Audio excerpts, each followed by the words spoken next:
nuestro cuerpo sabe que tenemos que empezar a correr o escondernos o tratar de defendernos. Este estrés es algo que normalmente reaccionamos para poder salvarnos y es un estrés bueno. También pasa, por ejemplo, cuando tenemos que hacer presentaciones, cuando tenemos que dar exámenes, cuando tenemos que ir a hablar con los papás, con los profesores en la escuela de nuestros hijos. Entramos con un poquito de nivel de ansiedad, un poquito de estrés porque no sabemos qué es lo que va a pasar, pero nos prepara para poder resolver estos problemas. ¿Qué es lo que pasa cuando estamos expuestas a estrés todo el tiempo, muchas veces en el día, muchas veces en nuestras vidas? Este estrés se vuelve malo porque la reacción que tiene nuestro cuerpo es diferente. Y esto se lo ha denominado como un estrés tóxico. El estar expuesta mucho tiempo a este estrés tóxico, todo lo que tenía nuestro cuerpo planificado, regularse, etcétera, ya no lo está haciendo como decía, porque más bien como que reacciona. No piensa antes de reaccionar, simplemente reacciona. Y si unimos este estrés tóxico más estos periodos críticos que tenemos mientras nuestro cuerpo se va desarrollando, nuestra personalidad se va desarrollando, nuestro entorno va cambiando, podemos ver que hay algo que no está bien. Nuestro cuerpo se da cuenta que no tenemos mucho tiempo para pensar, sino más bien para reaccionar.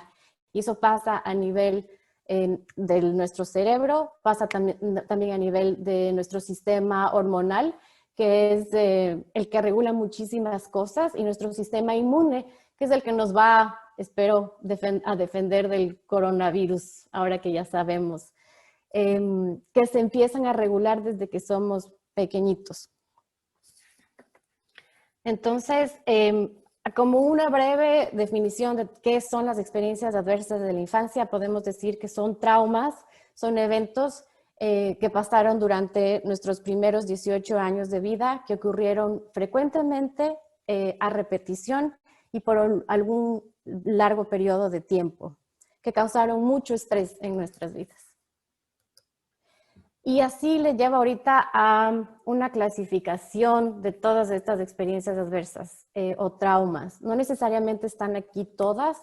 Desde que empezaron a ver y a coger los datos y a conversar con personas, estas son unas pocas de las que han aparecido, creo que pueden aparecer o estar más, pero son estas. Entonces empezamos primero con el abuso, tenemos luego el abandono o negligencia, tenemos 3 que es la disfunción en el hogar, 4 la violencia en la comunidad, 5 violencia colectiva y 6 también el bullying. Por ejemplo, la violencia en la comunidad y violencia colectiva son experiencias adversas que no se hablan mucho aquí en Estados Unidos o en países desarrollados, sino más bien en países en desarrollo, que son un poco más frecuentes y más comunes. Entonces empecemos a hablar de cada uno de estos. Empezamos con el abuso. Sabemos que el abuso es un maltrato, pero también interfiere mucho lo que es un desbalance de poderes. Alguien siempre es más fuerte que otro, o no necesariamente es, sino que piensa que es más fuerte que otro. Y tenemos 3 tipos. Uno es el abuso emocional, que empieza desde amenazas, insultos, humillaciones. 2, tenemos el abuso físico, que varía desde golpes, moretones, hasta el homicidio o el asesinato. 3, el abuso sexual, que es ejercer este poder en contra de la voluntad de una persona, no necesariamente siempre con penetración. Puede haber gente que le obliga a niños a ver pornografía, por ejemplo, o a tocar genitales de otras personas. No necesariamente siempre tiene que ser con penetración, sino también es considerado un abuso sexual. Luego tenemos el abandono o negligencia, que se divide en 2 grupos. Este abandono es simplemente como una falta de respuesta al niño que busca atención. Tenemos de la una que es emocional y la otra es físico. Una de las participantes con las que hablábamos nos decía, hey, esto es lo que pasaba cuando yo le decía a mi papá que venga a verme a las presentaciones de mi escuela, este abandono emocional. Ella pedía y repetía y le rogaba al papá que vaya y nunca podía. No sabemos qué es lo que pudo haber pasado con el papá, tal vez estaba trabajando, tal vez no podía en serio ir en la mañana a verla, pero más o menos desde esta la idea de pedir atención y no recibirla. Y también el abandono físico o negligencia física, que es el de privar a un niño de comida, de vestimenta, de una casa, de mandarle a la escuela, inclusive cuando podrían hacerlo. Luego tenemos la disfunción en el hogar, que yo le puse aquí todo lo que pasa bajo el techo de una familia o familia extensa o los que vivan bajo un mismo techo. Entonces, una de estas es haber convivido con alguien que tiene alguna enfermedad mental, desde enfermedades severas como bipolaridad, esquizofrenia, pero también personas que están deprimidas o tienen ansiedad. Personas que tuvieron algún tipo de problemas de adicción, como alcoholismo o drogadicción, y que estuvieron presas o estuvieron en la cárcel. Haber pasado por el divorcio o separación de nuestros padres, haber perdido a nuestro padre, a nuestra madre, o no necesariamente a padres, sino a nuestros cuidadores. Muy muchas veces que los abuelos son los que se encargan de cuidar a los niños. Entonces también la pérdida de ellos va a ser algo difícil, y haber presenciado el abuso o maltrato de alguien que vive dentro de nuestra casa, que normalmente es una figura femenina, la mayoría de veces es maltrato hacia la mamá o hacia la abuela. Luego tenemos la presencia de violencia, el hecho de presenciar violencia comunitaria, vivir en el lugar donde haya mucho crimen, agresiones, delincuencia, nos hayan asaltado con cuchillos, pistolas, etcétera. La exposición, estar expuestos a una violencia colectiva, que es más bien cuando un grupo organizado de personas crea este caos. Por ejemplo, haber vivido en lugares de guerras, donde hayan guerrillas, donde hayan bandas o grupos organizados que estén creando tanto caos que nos obligan a tal vez separarnos de nuestras familias, tal vez salir de nuestros lugares en donde vivimos, viajar a otros pueblos, a otras ciudades o salir del país.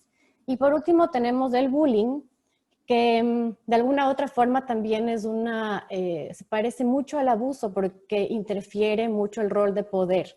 Es siempre el niño más grande que le pega al más chiquito, o el niño más popular que le hace bullying al niño que no es tan popular. Entonces ahí tenemos tres tipos. Uno es verbal, que también varía de insultos, apodos, burlarse de alguien por cómo se ven o cómo se visten. El bullying social, que es un poco más el rechazo hacia los niños, y el físico, que varía desde muecas, gestos, hasta los golpes o empujones. Y bueno, yo me pregunté como que, bueno, está bien, tenemos una lista, tenemos diferentes tipos, pero ¿a quién se le ocurrió empezar a contar qué es lo que va pasando en nuestras vidas? Y así es como un doctor en California, él trabajaba con pacientes obesos y con sobrepeso y tenía mucha dificultad en hacerles bajar. Fue una de sus pacientes que después de haber seguido el régimen de la dieta y todo el plan que habían acordado, bajó mucho de peso. Y 2 semanas después volvió a ganar el mismo peso que tenía. Entonces él dijo como, médicamente esto es imposible, ¿qué es lo que está pasando? Porque ella reportaba que no comía. Y que seguía el mismo régimen. Lo que sugirió la paciente es que se levantaba en las noches sonámbula y ahí es cuando empezaba a comer. Nunca, o sea, el rato que empezó como a tratar de averiguar qué es exactamente lo que había pasado, supieron que ella de pequeña había sido sonámbula.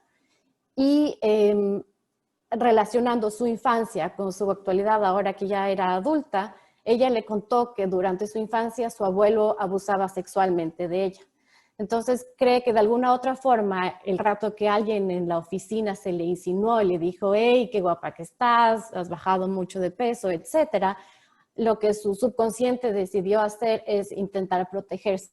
Intentar protegerse era volver a ganar el peso que había tenido antes para no ser como un blanco fácil, digamos, de esta persona.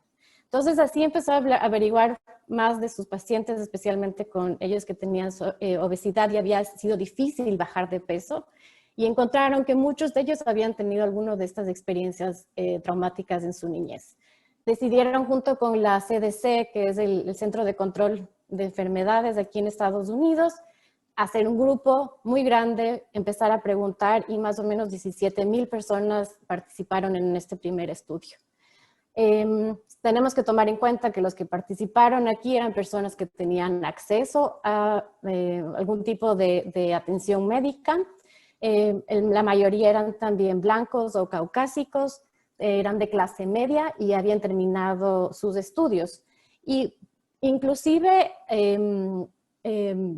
así vieron que 6 de cada 10 reportaron algún tipo de trauma. 6 de cada 10 de estos participantes reportaron algún tipo de trauma y por lo menos uno de ellos, uno de cada 6 reportó 4 o más. Es importante ir viendo que el hecho de se van sumando. Mientras más experiencias adversas hayamos tenido, mayores digamos, daño o perjuicio que pudieron haber tenido nuestros órganos y la forma en la que nos fuimos adaptando. ¿Qué pasó con los hispanos que vivimos aquí en Estados Unidos? Más o menos pasó lo mismo. 7 de cada 10 reportaron algún tipo de trauma, 3 de cada 10 sí reportaron 4 o más, pero variaba mucho entre grupos. Hay veces que nos meten en la misma olla a todos y somos muy distintos. Entonces variaba mucho entre países y grupos de personas. Vieron que la mayoría de mujeres latinas eran las que tenían un poquito más de experiencias adversas y que el más frecuente fue el divorcio o separación, pero aparecieron todos ellos en el grupo. Lo que varió un poquito entre los grupos más de blancos con latinos fue el asociar las consecuencias que tenían el haber vivido algún tipo de trauma en la infancia y las enfermedades que se desarrollaron en su adultez. Por ejemplo, una de estas fue las enfermedades respiratorias, que vieron que en los latinos no tenía mucho efecto.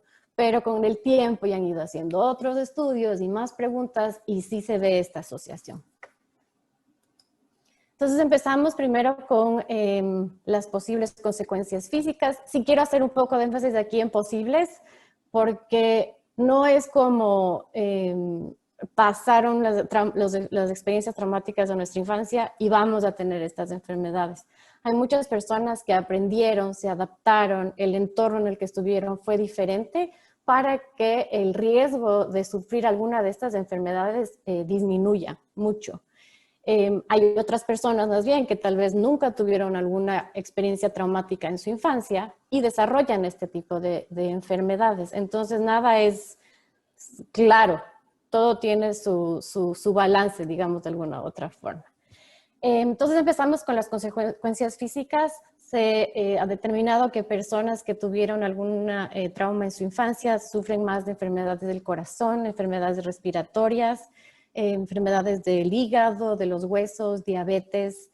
En general reportan un peor estado de salud que personas que no han tenido experiencias adversas y se ha visto que el haber tenido alguna experiencia adversa está relacionada con por lo menos 7 causas de muerte, de las primeras 10 causas de muerte aquí en Estados Unidos.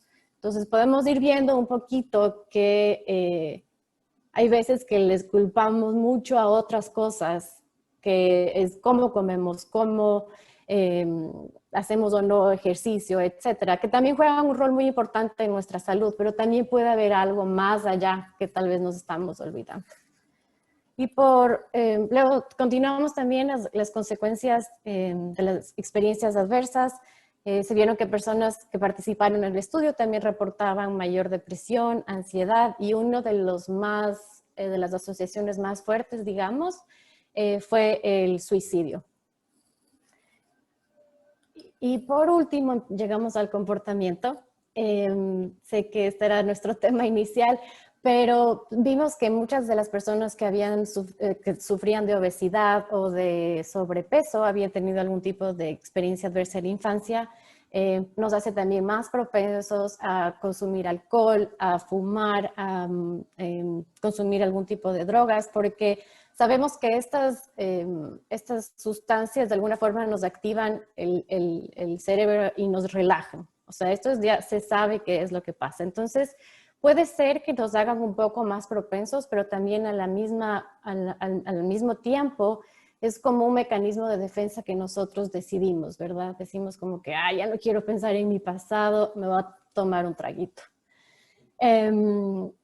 Luego tenemos que personas que tuvieron algún tipo de experiencia adversa en infancia también faltan más a la escuela, faltan más al trabajo, tienen mayor riesgo de sufrir algún tipo de violencia dentro de su familia, intrafamiliar.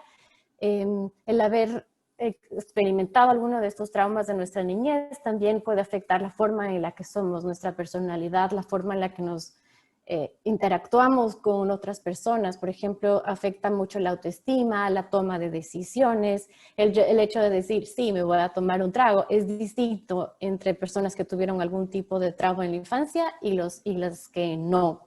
Y nos hace también aislarnos de otras personas porque no queremos compartir este trauma o estas experiencias que pudimos haber tenido, que de alguna forma un poco victimiza, ¿verdad? Y lo que sería ideal es decir como que no eres la única, no estás sola o hay soluciones para estos traumas o lo que ha pasado en tu vida. Y uno diría, bueno, si tomo, fumo, consumo algún tipo de drogas, mi salud sí se va a afectar. Y sí, es verdad, hay una relación directa entre lo uno y lo otro, pero también se ha visto que afecta directamente a nuestro código genético. El hecho de haber vivido algún trauma en la infancia, se ha visto que como que le daña a nuestro ADN, que es a la final el que va a determinar qué es lo que pasa con nuestras vidas. Entonces, yo quería así ahorita abrir la discusión. Quiero que ustedes me ayuden a pensar qué es lo que podemos hacer. ¿Qué podemos hacer para tratar de prevenir, reducir, tratar las experiencias traumáticas de la infancia en nuestra generación como en las generaciones del futuro? Gracias, María José. No, excelente, excelente y muy instructivo lo que nos acabas de contar. Yo sé que todavía falta parte de la presentación, así que tomémonos unos 5 o 10 minuticos para discutir esto. A mí me pareció muy interesante cuando mencionabas que muchos chicos, adolescentes, piden atención y no la reciben por parte de sus padres.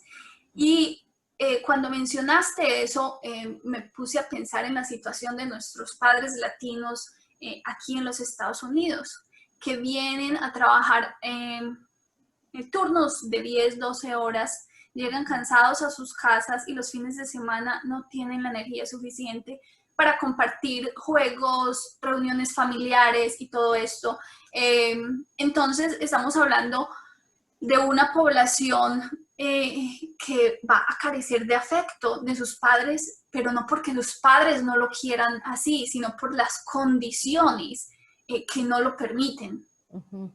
Me pareció muy curioso eso y no sé, de pronto alguien quiere comentar qué se podría hacer al respecto, o nosotras, porque parte de el objetivo de estas reuniones es que nosotras, como latinas que vivimos acá en la comunidad de Omaha, o en otras comunidades como mi querida Antonia, que ya se nos fue para Florida, en cualquier comunidad que estemos podemos apoyar a nuestros hermanos latinos y de qué manera podemos hacerlo. Nosotras acá estamos tomando algún tipo de conocimiento para llevarlo allá a nuestros amigos y familiares. ¿Qué podemos hacer al respecto? Sí, para mencionar un poco de eso, justo estaba leyendo que ahorita con lo de la pandemia muchas personas tuvieron que quedarse en su casa encerradas por obligación en la cuarentena. Entonces era muy difícil salir a trabajar. Y no, digamos no muchos, pero pocas personas de las que participaron en esta encuesta habían dicho que la relación entre los papás y los hijos había cambiado, especialmente la figura paterna, porque si tenemos no sé, como si tenemos arraigada que el papá es el que provee en la casa, el que trae el pan bajo el brazo, etcétera. Entonces sí creo que el hecho de que sin querer queriendo les haya tocado quedarse más tiempo en su casa, les obligó a fortalecer estas relaciones que tal vez se habían olvidado que eran tan valiosas. Sí, Estamos ahorita en un momento único. pero mira, por un lado, están esas relaciones, el fortalecimiento de esas relaciones, que es algo muy positivo, pero por el otro lado vimos también un aumento de casos de violencia intrafamiliar, que ese es otro también punto que puede, es una experiencia adversa que pueden estar ellos viviendo en este momento y que Sí, va a ocurrir a futuro. sí, sí, sí. Acá en el grupo hay varias expertas en salud mental. Si no van a hablar en este momento, me imagino que ahorita van a aportar su granito de arena. Por ahí vi que alguien abrió su micrófono. Antonia, ¿tienes algo para decir? Sí, saludos a todas y muchísimas gracias. La presentación me pareció excelente. Lo que quiero decir es, vivimos en un mundo bien paradójico, ¿ok? Por un lado, lo que menciona María José de los niños que se quejaban de que no veían a sus papás, o que sus papás apenas estaban, o que trabajaban mucho. Ahora los tenemos en la casa 24/7 y entonces nos sentimos ahogados. Igual los padres, ¿ok? Los padres muchas veces tienen ese sentimiento de culpa de que no paso suficiente tiempo con mis hijos, no puedo ir al juego de soccer, y ahora que tengo el tiempo en la casa me asfixian. Lo mismo pasa lo vemos en la comunidad, ¿ok? La gente necesita trabajar, pero por otro lado estamos pidiendo que no se abra la industria, que no se abran los casinos, que no se abran los bares. Y entonces todo esto ha venido a complicar la vida de todos. Pero hablando de traumas que se han enfrentado durante la niñez, durante la adolescencia, traumas durante una relación de pareja. Yo he sido partidaria toda la vida, y aquellas que me conocen lo saben, de que hablemos. Nosotros venimos de una cultura donde hablar de cómo me sentía no era propicio, no era aceptado, especialmente aunque no habláramos de salud mental como tal, que no se identificaran desórdenes de salud mental como tal, sabíamos que había algo que nos estaba perturbando. Pero eso se hablaba, quizás se le comentaba a mamá, pero fuera de eso se nos decía, de eso no se habla, usted no tiene por qué estar hablando de eso con el vecino o con la maestra. Y entonces yo me dediqué todo el tiempo que estuve en Omaha a enseñarle, por lo menos modelar lo importante que era hablar, aunque fuera poco a poco. Tuve éxito con muchas personas, no necesariamente con todas, porque eso es un proceso muy personal, muy difícil, pero es importantísimo que enseñemos a los niños a expresar cuando tienen dolor de cabeza, mira, si no te quieres comer ese brócoli o ese pedazo de zanahoria, o no te quieres comer ese pedacito de carne, quizás en el momento no lo desea. Tenemos que tener ese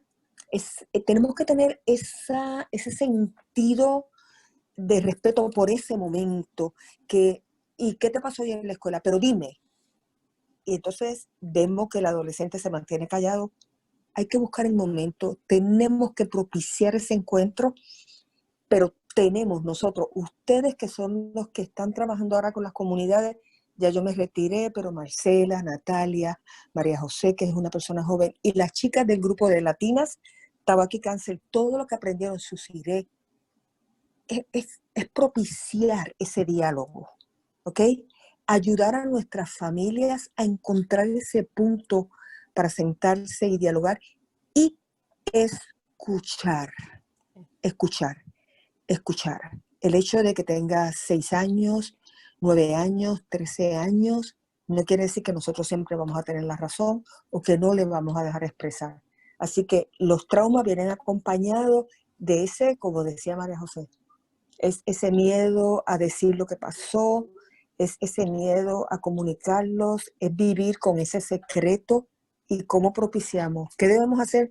Yo personalmente recomiendo buscar la manera de desarrollar la habilidad de dialogar, de comunicarnos. Excelente, Antonia. Y creo que tocaste un punto muy importante. Aprender a leer lo que nos están comunicando, no solamente sentarnos y escuchar, porque sí, Exacto. no solamente leer el lenguaje verbal, pero también Exacto. leer el lenguaje, las expresiones Corporal, exacto. porque de esta manera podemos reconocer signos y síntomas de una depresión, de una enfermedad mental y podemos de pronto atajarla a tiempo. Excelente. Marcela,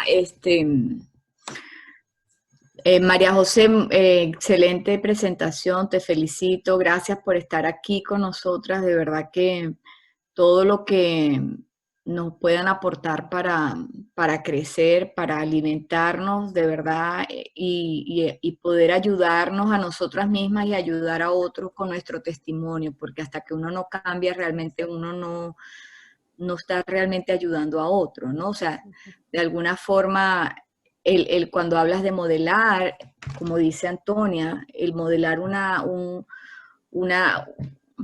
conducta depende de que realmente nosotras estemos modelando esa conducta en nuestras vidas. O sea, nosotros podemos aportar un crecimiento a otros cuando lo estamos aplicando en nuestra vida, ¿no? Yo lo que he aprendido mucho a través de encontrarme con tanta diversidad cultural y tantas maneras de crianza, ¿verdad? Es desarrollar empatía con la gente y quitarnos el prejuicio que de alguna forma traemos todos, ¿no? De lo aprendido, ¿no? Y porque así es como podemos realmente escuchar a otros y saber cuál es la historia de vida. Porque lo que está pasando con nuestros jóvenes y nuestros niños es un reflejo de lo que están viviendo los padres. El padre trajo ese trauma, esa historia, y si no tiene los recursos para trabajarlos aquí, repite la misma historia, la traspasa a los hijos y los hijos, aunado a todo el estímulo que están recibiendo, que es completamente diferente al que recibieron los padres en su país, se vuelve todo un despelote. Además,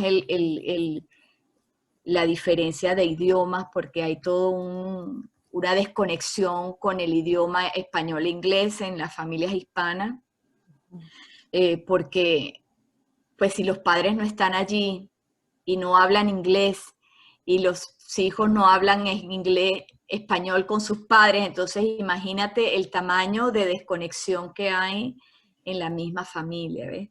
Entonces, ¿cómo ayudar a los...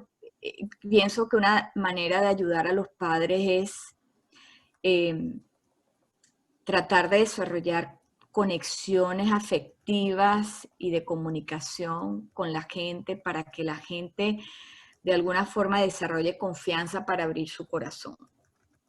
Nadie te va a abrir el corazón y te va a decir algo si no te conoce, sobre todo cuando sabe que puede ser juzgado o puede ser malinterpretado lo que estás recibiendo, ¿no? O sea, lo que tú vas a decir. La depresión es algo que a veces es tan sutil y te puedo decir que la mayoría de las madres solteras que están viviendo ahorita esta situación de dar clases en la casa y de ayudar a sus hijos a llevar la educación online, tienen que estar pasando depresión. Es una situación, es una presión gigantesca lo que están pasando. Yo estoy trabajando desde mi hogar y mi hija está yendo al colegio, gracias a Dios, y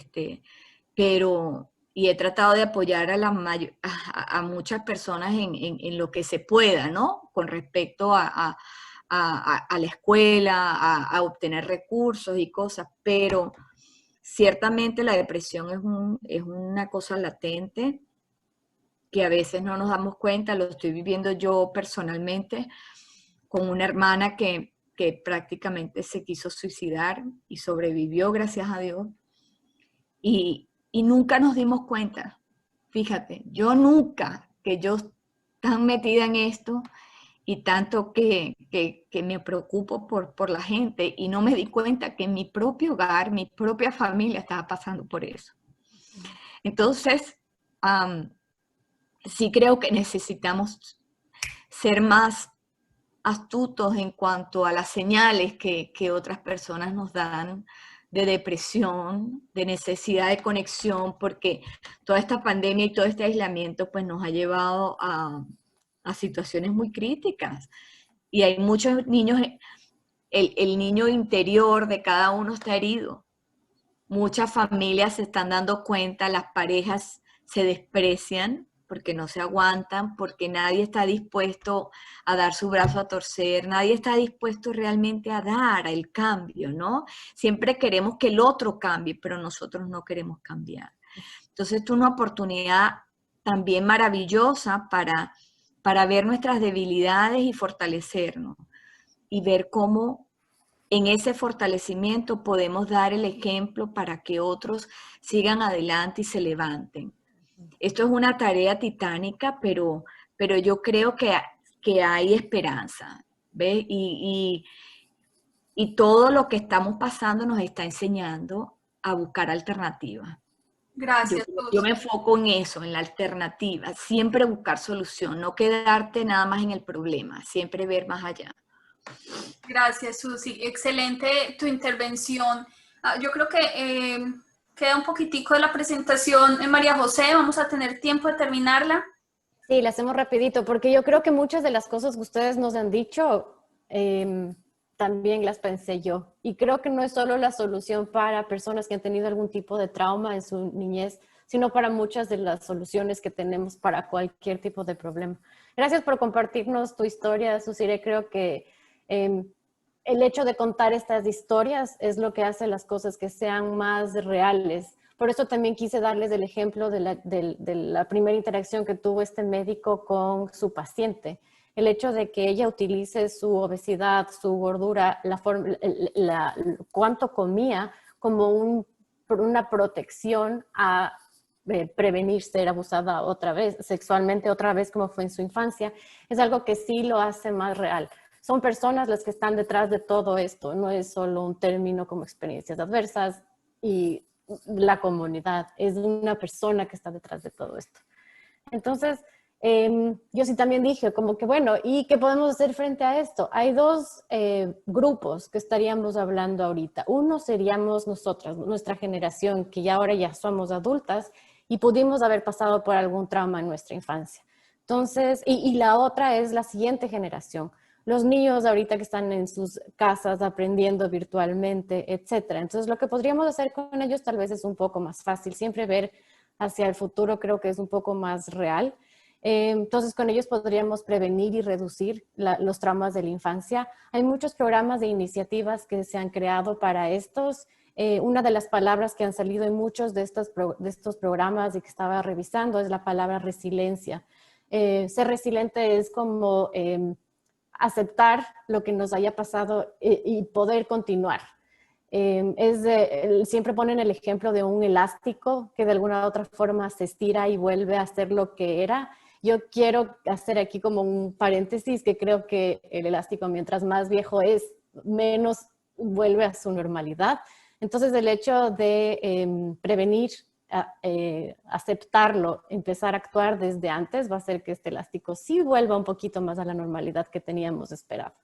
Han habido muchos programas o iniciativas para prevención de violencia, especialmente en mujeres y niñas. Como ya estábamos viendo, las mujeres somos un poco más, estamos un poco mayor riesgo por el hecho de tener diferentes poderes de género, pero también en niños. Hay muchas iniciativas para trabajar con padres, desde, por ejemplo, los cursos del cuidado de la salud materno-infantil, enseñarles a una nueva mamá, una nueva mamá adolescente a cómo ser mamá, cómo cuidar de su bebé.